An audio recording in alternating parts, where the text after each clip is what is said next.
আল্লাহর নবীর একজন সাহাবীর কথা আপনাদেরকে শোনাতে চাই। দেখেন, গাল গল্প বানোয়াট কাহিনী বলে বলে সময় নষ্ট করার সময় আমাদের হাতে নেই। আসল আর জরুরি কথাগুলো বলেই তো টাইম শেষ হয়ে যায়। কাজেই বানোয়াট কোনো কথা গল্প আপনাদেরকে শোনাচ্ছি না। আরবের এক বিখ্যাত লেখক আব্দুর রহমান রফাত বাশা রাহিমাহুল্লাহর গোটা আরবে সমাদৃত সাহাবাদেরকে নিয়ে এক লেখা কিতাব সুয়ারুম মিন হায়াতিস সাহাবা, ওই কিতাবের প্রথম ঘটনা আমি এখন আপনাদেরকে যেটা শোনাতে চাচ্ছি। আল্লাহর নবীর এক সাহাবী হযরত সাঈদ ইবনে আমির আল জুমাহি রাদিয়াল্লাহু আনহু মুসলমান হয়েছেন একটু দেরিতে। আমি কি বুঝাইতেছি এখন, ওরা ছিল কি হইল কি বুঝাইতেছি, বুঝে আসছে না কথা? মুসলমান হয়েছেন একটু দেরিতে, কিন্তু দেরিতে মুসলমান হলেও তার ইসলাম ছিল বড় পাক্কা। কতটা পাক্কা? সাইয়েদনা ওমর যখন খলিফা, ওমর নরম মানুষ ছিলেন না গরম? কত গরম! ওমর আর আবু বকর রাদিয়াল্লাহু আনহুম সম্পর্কে আসছে। সাইয়েদনা আবু বকর যখন ঘর থেকে বের হতেন তো বাচ্চারা চারদিক থেকে ছুটে আসতো, কেউ হাত ধরতো, কেউ জামা টাইনা ধরতো। আবু বকর কারো গাল টান দেয়, কারো কান টান দেয়, কারো নাক টান দেয়, কারো মাথায় ধরে আদর করে দেয়, কাউকে বুকে নেয়। এইভাবে আবু বকর চলছে। আর সাইয়েদনা ওমর যখন ঘর থেকে বের হতেন, রাস্তার এই মাথায় ওমর, ওই মাথায় দাঁড়ায়া দুইজন কথা বলছে। যেই দেখছে ওমর বের হয়েছে, আস্তে করে দুইজন বেরিয়ে গেছে। নবী আলাইহিস সালাম কি বলেছেন? ওমর যেই রাস্তা দিয়ে চলে, শয়তান আর ওই রাস্তায় থাকে না, আরেক রাস্তায় চলে যায়। ফ্যানটা ঘুরাইতে হবে, ফ্যানটা বাতাসে আওয়াজ চলে যায়। ফ্যান ঘুরাও, তুমি বুঝো না এটা? বলবা না যে আওয়াজ নষ্ট হয় ফ্যান দিলে। না, কোনো বাতাস বুতাস চলবে। ঘামলে আমার কষ্ট হবে, কিন্তু আপনারা আমারে আরাম দিতে গেলে বয়ান নষ্ট হবে। কোনটা লাগবে আপনাকে? আমার কষ্ট হোক, বয়ান নষ্ট না হোক।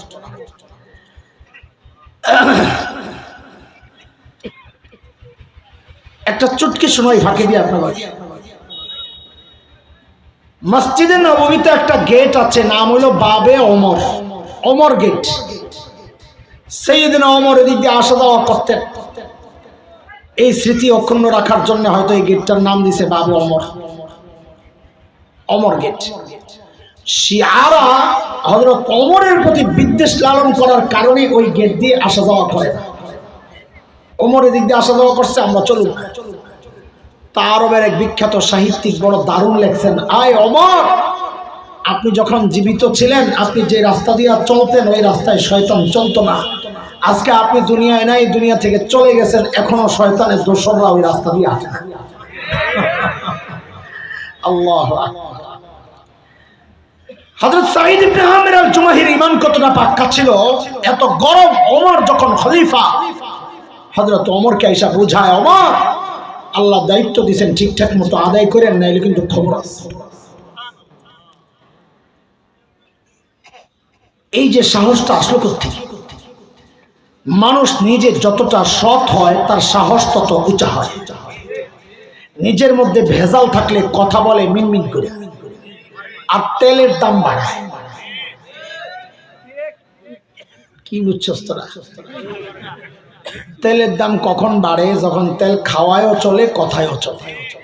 তখন প্রোডাকশনের চেয়ে খরচ বেশি হয়, তখনই জিনিসের মূল্য বাড়ে। যখন প্রোডাকশনের চেয়ে খরচ বাড়ে, এটা অর্থনীতির কথা, তখনই জিনিসের কি মূল্য বাড়ে। তো তেল খাওয়ায়ও ব্যবহার হয়, কথায়ও ব্যবহার হয়, মূল্য তো বাড়বেই। তো এই জন্য আমি ওইটা না বইলে, ওই হুজুররা বুঝবে লাজেম মলজুমের ব্যাপারে একটা বইলে আরেকটা মুরাদ লইছি। তেলের দাম বাড়ায়, সহজে বইলে ফেলছি। হযরত ওমর ধরছেন, মিয়া তুমি আমারে খালি ওয়াজ করো, তুমি দায়িত্ব লও। ভাইবেন না এটা ওমর বিরক্ত হইয়া বলছেন। আমাদের মধ্যে এই স্বভাব আছে, আমাদেরকে কেউ কিছু বুঝাইলে আমরা রাগ হইয়া যাই, মিয়া আমারে বুঝাও, আমি কম বুঝি। হ্যাঁ, আমার থেকে ভালো বুঝে, আমারে বুঝায়। কিন্তু তিনি সাহাবী, সাহাবীরা এই স্বভাবের ছিলেন না। হযরত ওমরের চিন্তা হচ্ছে, এমন একজন অনেস্ট মানুষকে যদি দায়িত্ব দেওয়া যায় তো রাষ্ট্রের মানুষগুলো নিরাপদে থাকবে। নেতা যদি সৎ হয়, রাষ্ট্রের মানুষ শান্তিতে ঘুমাইতে পারে। কথা কন? সাইয়েদনা ওমর জোর করে ধরে সিরিয়ার এক শহর হিমস, হিমসের গভর্নর বানায়া পাঠায়। সামনের কথাগুলো বোঝার জন্য মাঝখানে দুইটা কথা বুঝে নেন।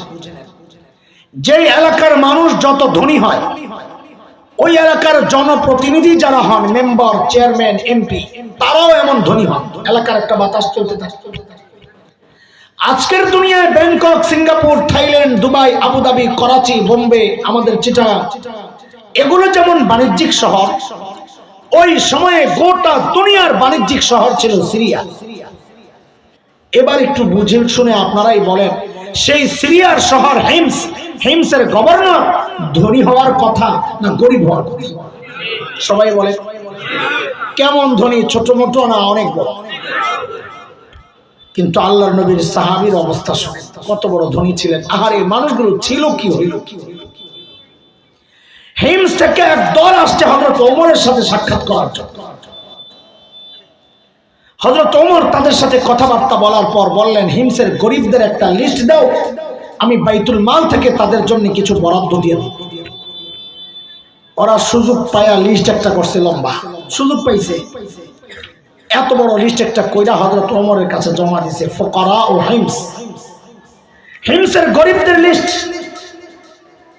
সাইয়েদনা ওমর লিস্টের দিকে নজর বুলাই অবাক হয়ে তাকায় আছেন। কেন জানেন? হযরত ওমর দেখেন ওই লিস্টের শুরুর দিকেই হিমসের গভর্নর সাঈদ ইবনে আমির আল জুমাহি। আরে মানুষগুলো ছিল কি হইল কি?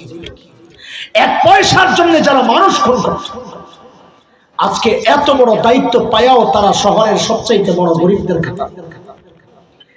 সাইয়েদনা ওমর জানতে চাইলেন, আমি এরকম ফকির, এরকম কি ব্যাপার? তোমাদের গভর্নর বুঝি গরিব মানুষ? হিমসের লোকেরা জবাব দিলেন, বালা আমি রুনা আফকারুনা, আমাদের গভর্নর শুধু গরিব না, হিমসের মধ্যে সবচেয়ে গরিব। হযরত ওমর এই কথা শুনে এতটা খুশি হয়েছে, সাথে সাথে 1000 স্বর্ণ মুদ্রা প্যাকেট করে। ভাই 1000 স্বর্ণ মুদ্রা বুঝে কোটি টাকার উপরে। 1000 স্বর্ণ মুদ্রা প্যাকেট করে দূত মারফত পাঠায়া দিয়েছেন, যাও আমার পক্ষ থেকে আমার সাঈদকে এটা হাদিয়া দিয়ে আসো। দূত যখন হিমসে পৌঁছে হাদিয়া পেশ করে, খেয়াল করতে থাকেন মানুষগুলো ছিল কি হইল। দূত যখন এই হাদিয়ার প্যাকেট পেশ করে, হযরত সাঈদ প্যাকেটটা খুলে যখন দেখলেন এই বিশাল অঙ্কের হাদিয়া তার জন্য, তিনি কি করলেন? সাথে সাথে প্যাকেটটা এইভাবে ছুঁড়ে মেরে চিৎকার দিয়ে বলে উঠলেন, ইন্না লিল্লাহি ওয়া ইন্না ইলাইহি রাজিউন। কি পড়ছে? বলেন কি পড়ছে? হাদিয়া পাইলে ইন্না লিল্লাহ পড়ার কথা না আলহামদুলিল্লাহ? হ্যাঁ, আপনারা তো বলতেছেন না। আচ্ছা শুনেন, আমি আলহামদুলিল্লাহ পড়তাম, এবার বলেন আপনারা কি বলতেন? তাও সাহস করে পড়ে। আরে গুনার কাম না তো, হাদিয়া আসছে পাইলে আলহামদুলিল্লাহ পড়ুন না তো কি পড়ুন, এটা তো স্বাভাবিক কথা। কিন্তু আল্লাহর নবীর সাহাবী কি পড়তেছে?